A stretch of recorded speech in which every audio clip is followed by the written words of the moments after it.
초등학생이 입학식 날 이런 질문을 합니다. 엄마, 나 취업 못하면 어떡하지? 대학생이 입학식 날 이렇게 질문합니다. 어머니, 은퇴하고 노후를 어떻게 해야 잘 보낼 수 있을까요? 그럼 여러분은 뭐라고 대답하시겠어요? 그건 아직 네가 생각할 때가 아니야 라고 하시겠죠? 사람에게는 그 시기에 맞는 적당한 때라는 것이 있습니다. 하지만 너무 많은 정보가 쏟아지고 있고 이것도 중요하고 저것도 중요하다고 말하는 이런 시대에 지금 내가 굳이 할 필요 없는 고민까지 하게 되는 경우가 태반이죠. 그럼 어떻게 해야 내 머릿속에 떠다니는 이 수많은 생각과 질문들이 지금 나의 시기에 맞는지 안 맞는지를 판단할 수 있을까요? 그래서 오늘은 80년이 넘는 세월 동안 연구에서 밝혀낸 생애 주기에 맞는 질문들을 소개하고 그것들을 어떻게 기록하면 좋을지에 대한 이야기를 나눠보도록 하겠습니다.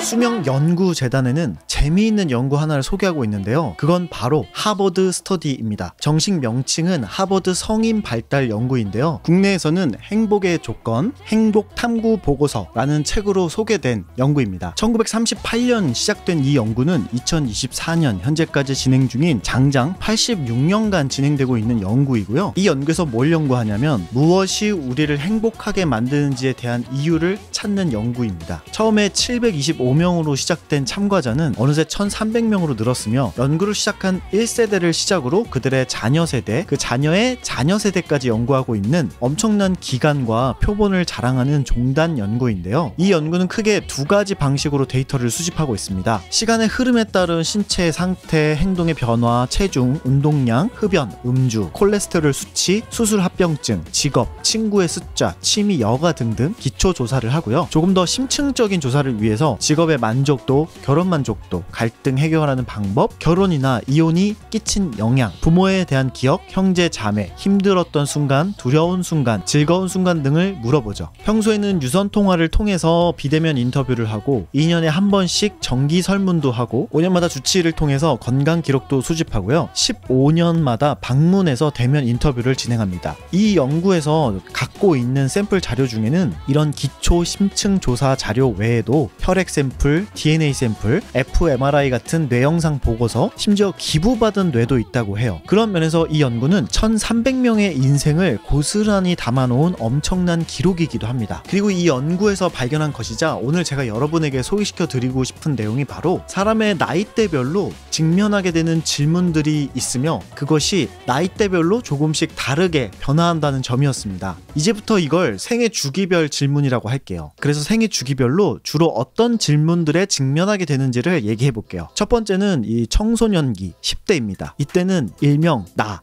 파악하기 단계인데요. 나라는 자아와 그리고 내가 앞으로 어떤 것을 선택해야 될 그 정체성에 대한 파악, 이 두 가지가 일어난다고 합니다. 그래서 주로 청소년기에 직면하게 되는 질문들은 이런 것들이라고 해요. 내가 닮고 싶은 사람은 누구인가? 닮기 싫은 사람은 누구인가? 닮고 싶은 사람처럼 되려면 어떤 노력을 해야 할까? 앞으로 어떻게 살아가야 할까? 지금 내 모습과 변화하는 모습이 자랑스러운가? 친구들은 정말 나를 좋아할까? 그걸 내가 어떻게 알 수 있지? 나는 어떤 사람이 되고 싶은 걸까? 와 같은 질문들을 직면하게 된다고 합니다. 그리고 청년기 20대에서 40대 사이에서는 나만의 울타리나 사회적 안전망을 만드는 데 집중한다고 해요. 그래서 나는 누구인가에 대한 고민을 안고 있는 것이 청소년기였다면 청년기에서는 그것에 대한 답들을 찾아서 스스로 그 답을 증명하는 과정이라고 합니다. 그래서 이런 질문들을 맡게 된다고 하는데요. 살면서 원하는 일을 할 수 있을까? 나는 옳은 길을 걷고 있나? 내가 추구하는 가치는 뭘까? 지금 내 주변에 진심으로 나를 사랑해주는 사람은 누구일까? 없다면 내가 그런 사람을 찾을 수 있을까? 등과 같은 질문이죠. 그리고 41세부터 65세까지 중년기로 보고 있는데요. 이때는 나라는 자아나 정체성을 뛰어넘어서 나의 관심의 범위가 밖으로 뻗어나간다고 합니다. 그래서 이런 질문들을 하게 된다고 해요. 남들에 비해서 잘하고 있나? 나 너무 틀에 박힌 거 아닌가? 나는 좋은 부모인가? 자녀들과의 관계는 원활한가? 앞으로 남은 인생은 몇 년 정도라고 생각하는가? 내가 정말 관심 있는 사람과 목적은 무엇인가? 그곳에 어떻게 투자할 수 있을까? 만약 내가 다른 일을 하고 싶다면 그건 뭘까? 등과 같은 질문이죠. 노년기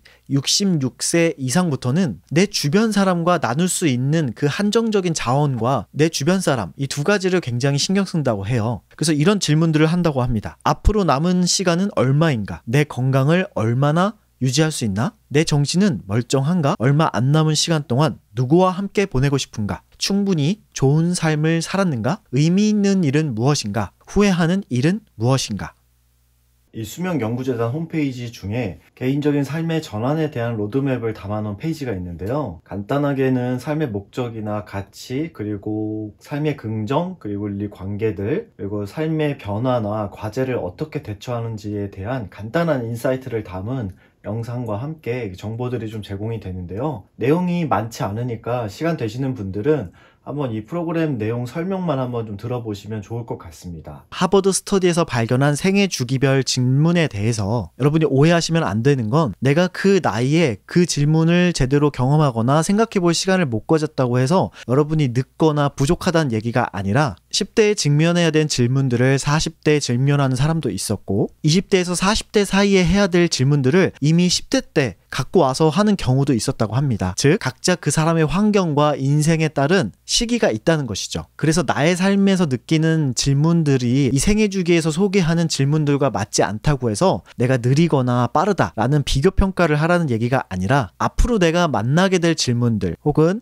내가 과거에 했었어야 했지만 하지 못했던 질문들이 무엇인지를 체크하는 바로미터 정도로 확인하시면 좋을 것 같아요. 두 번째로 주의할 점은, 이 하버드의 연구는 표본이 1300명이라는 겁니다. 물론 80년이 넘는 종단 연구를 1300명을 가지고 했다는 것은 굉장히 대단한 수치이지만 80억 인구에 비하면 굉장히 작은 표본이고, 또한 미국의 역사와 문화를 갖고 있는 미국인이 진행했다는 점에 대해서도 오차가 있을 수 있습니다. 그래서 한국인의 경우 본인의 진정한 의미나 가치를 생각하는 것이 고등학교 과정까지 좀 힘든 경우가 많고요. 의무 교육을 지나서 대학교 과정으로 들어갔을 때 하게 되는 경우나, 이 남자들 같은 경우는 저처럼 철없이 살다가 군대 갔다 와서 30이 다 될 때쯤에야 자기가 정말 좋아하는 게 무엇인지, 어떤 걸 추구해야 되는지 등에 대해서 생각하기도 합니다. 결국 이 연구도 어떤 연구일 뿐이고 진리는 아닙니다. 하버드 스터디에서 제공한 이 인생 주기 질문들을 살펴보면서 우리가 기억해야 될 포인트는 이런 거라고 생각해요. 이 질문의 흐름들을 보면 결국 자기를 파악하고자 했던 한 인격체가 노년이 되어 가면서 자신에게 남은 시간과 자기가 주변과 세상에 어떤 영향을 끼치고 관계를 맺고 있는지에 대한 관심으로 귀결된다는 것을 알 수 있습니다. 자, 그럼 이 질문들을 가지고 우리는 평소에 기록을 어떻게 해보면 좋을까요?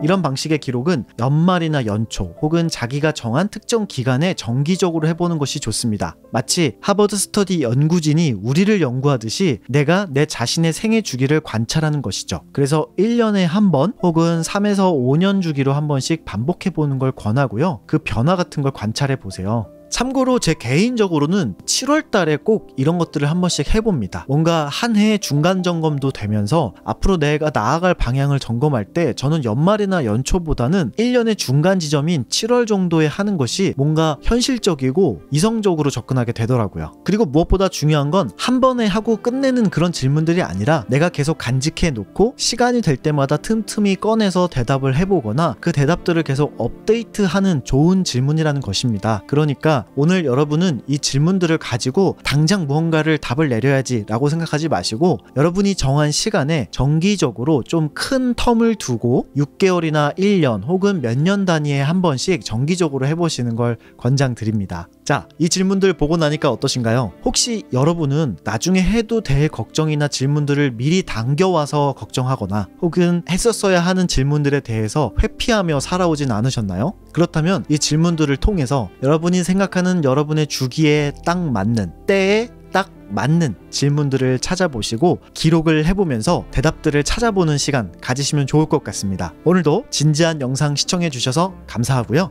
여러분의 소중한 하루와 기록 생활을 응원하겠습니다. 영상 시청해주셔서 감사합니다. 다음 영상에서 또 만나요.